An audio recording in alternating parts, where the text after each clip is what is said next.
Yo, what's good everybody? Welcome back to another tutorial. Today we're going to be breaking down this super cool transition that noahsocold did in a music video for DC2 Trail. Flawless. So let's not lose any more time and let's hop right in. Right before we start the video though, make sure you're subscribed to the channel if you do not want to miss out on sauce like this in the future. And also go ahead and drop a like if you do find this tutorial useful. But let's hop into After Effects. So inside of After Effects, I have my clip right here and we're going to do a couple of things first. We're going to add an adjustment layer and we're going to split that and make that 1 frame long.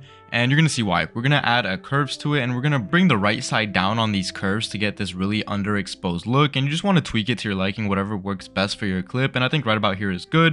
And I'm just going to come here and duplicate this adjustment layer, and I'm going to duplicate the background layer as well. And you guys are going to see why in a second. Just stick along. We're going to come and rotoscope the top layer.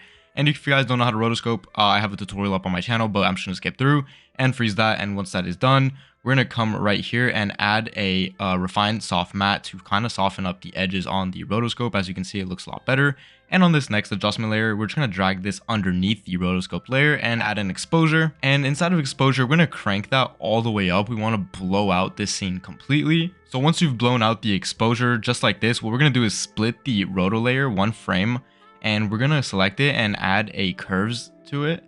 And in the curves, we're just going to up this so we kind of like blow out the subject as well, but not too hard. So now as you can see, it underexposes and then goes to an overex position. So the flash looks super nice, and we're just going to split this right here and trim this all the way down. And we're going to right click new and add a white solid.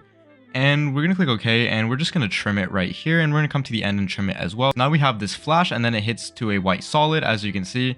And what we're going to do now is come up to the rectangle tool, make sure you're selected on that, and make sure you're not selecting any layers. And you're just going to trace a nice little square right here, just like that. And you're going to drag that right on top of your white solid. And we're going to split this so it's the same length as our white solid, just like that. And yeah, that's how it's going to look. And then we're going to toggle this layer back on. And what we're going to come and do now is split the square every single 3 frames. And we're going to be resizing it later on. I'm going to show you guys how to do that and what the effect idea kind of is.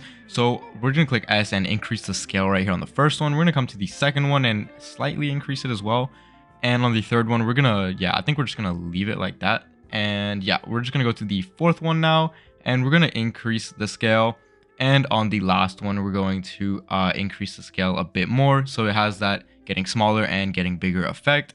And what we're going to do now is duplicate the underexposed adjustment layer right here, and we're going to drag this all the way out to right before, actually, no, right after. And we're going to duplicate the overexposed adjustment layer as well, and we're going to drag that right before the transition ends. And we're just going to remove exposure and add brightness and contrast instead, and we're going to up that all the way. This is what it's starting to look like. We're not all the way done. So what we're going to do now is add an adjustment layer, and this is where the effect starts to take place and look a lot better. So we're just going to trim this down for organization purposes. And the first effect that we're going to be adding on is going to be an optics compensation.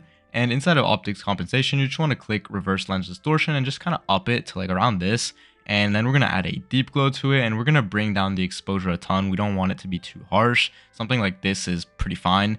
And we're going to come and add a tint, and we're going to map the black to the blue color of the square. The color was originally, and we're going to make the white a like very, very light, like faint baby blue type of color, right? Just like that. And now we're going to add a VR chromatic aberrations effect. And you can play around with this. You can kind of see what it does. I think I'm going to put this in full real quick so we can see better. But I think, with the aberration red, I'm just going to put that at -2 so it's not super visible. And you can play with the fall off distance. You can either increase it or decrease it. But I like to have mine at 17 in general, so you can kind of see like the difference with and without. And we're just going to split that and cut that there. And now we're going to add another adjustment layer. And with this adjustment layer, we're going to add a curves effect. We're going to bring the curves down. And as you can see, it's kind of affecting background, but we're going to come and fix that. So what we're going to come and do is just select the video layer, and we're going to trim that so it doesn't get affected in our pre-comp. And we're just going to drag this on top. And we're going to select both of those and pre-comp them. So now only the subject is affected and the background remains fine. And I'm going to put that in third so we can play it back. And yeah, that's basically it for the effect. If you want to get closer to the look that he did, you can add some textures to the actual square like he did in the original music video. And you can also play around with the frame rate to make the like flashing before the transition happens a bit more visible, because I believe on 24 frames per second it wasn't that visible. But you just got to play around with everything. This isn't the step-by-step how to edit like noahsocold video. I'm just breaking down an effect he did in a music video that I really liked. It isn't perfect. I just wanted to recreate it and show you guys this technique that he used for the flash because I thought it was super creative to rotoscope the subject and have the background flash harder than the actual subject. It's just a new technique I haven't really seen anywhere. But yeah, if you enjoyed this tutorial, make sure to drop a like and comment what you want to see next. And don't forget to subscribe. It really helps support the channel. And on that note, I will catch you guys next time, boys. Peace.